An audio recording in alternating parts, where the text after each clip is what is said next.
in history, there was a time when they said we fear the military-industrial complex. Now do we have the business complex and its influence on D.C.? You stepped out of government, and we have to be clear about this, and you ran Halliburton, a very successful company. But companies have influence in Washington, D.C. How do we fix that? Well, in a sense, I mean, when I look at it, now, admittedly, I've got the viewpoint of somebody who spent most of his adult life here, operating in this environment. But I always, the right to petition the government for redress of grievances, to express your point of view, to have government pay attention to whatever it is you want. We don't want to deny that to anybody. Everybody ought to have that right. That's part of our form of government. It's safeguarded in our Constitution. And you can't say, well, I agree with you, so you get to express your point of view. I don't agree with you, so we're going to shut you out. Right, and I fit that into the fact that there is a role for lobbyists, and there should be, because their role is to advocate for that interest, but it has gone beyond that interest. And I agree with you. I believe that we should have it.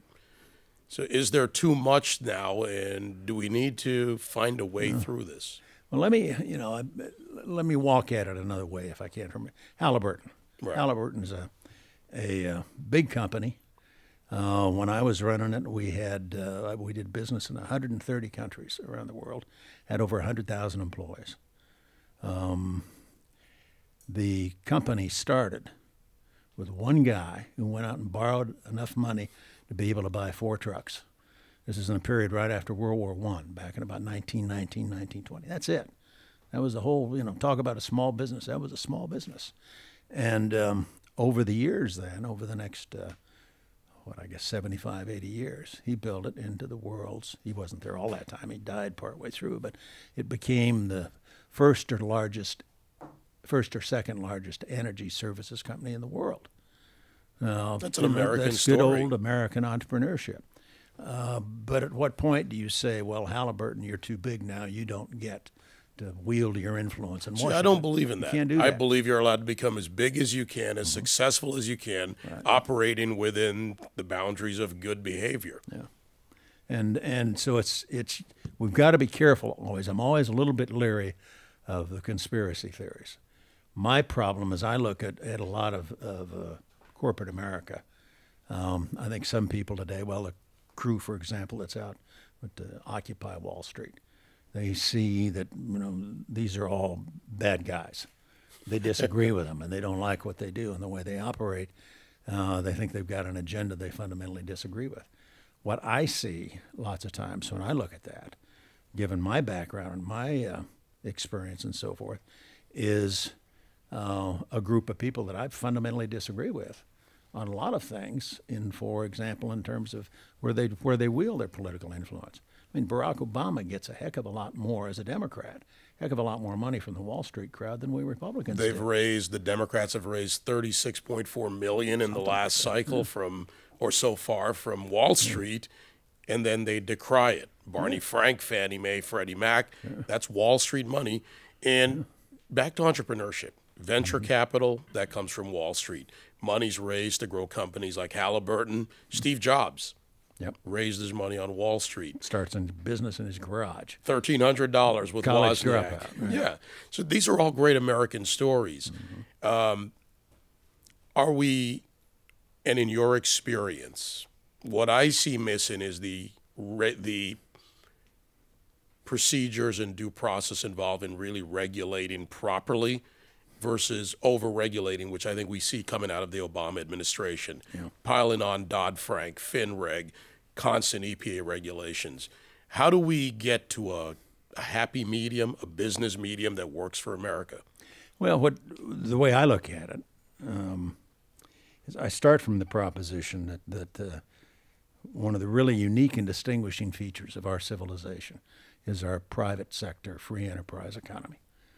That the prosperity we've enjoyed over the years, the phenomenal things we've been able to accomplish, everything from winning World War II to putting a man on the moon, to having the highest per capita income and the greatest health system and so forth comes out of an awful lot of that generated out of the private sector. And it's the entrepreneurship that goes with that, and that we need to have governmental policies not that overwhelm or overregulate that private sector, but rather that encourages its growth and development, that small businesses go out there and my predecessor, if he can borrow a couple $100 and go rent a taxi cab and go into business for himself, great. We ought to make it easy for him to do that, not by giving him money, but by making certain that the tax system doesn't put him out of business before he even gets started, by being certain that he has some degree of reasonable expectation about what he's going to be able to keep from what he earns going forward. He's not going to change the tax code tomorrow and jack taxes way up so government can spend more of his money. That we need to be very careful about regulation, because lots of times it doesn't work.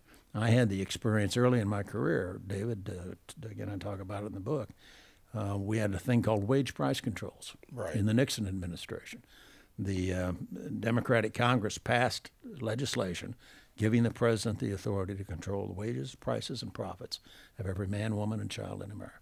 It's anti-American, frankly. Yeah, It's not our business model as a nation. Well, never thinking he'd never do it. Well, he did. You know, he surprised them all in the summer of 1971 and did it. And they tried to reimpose controls similar to what we had during wartime, during World War II. And I was in charge of 3,000 IRS agents out there trying to enforce wage price controls. You couldn't raise the price of a loaf of bread, you know, unless it fell within certain parameters. The price of milk and hamburger and everything else suddenly became the responsibility of bureaucracy in the federal government. It was a terrible idea.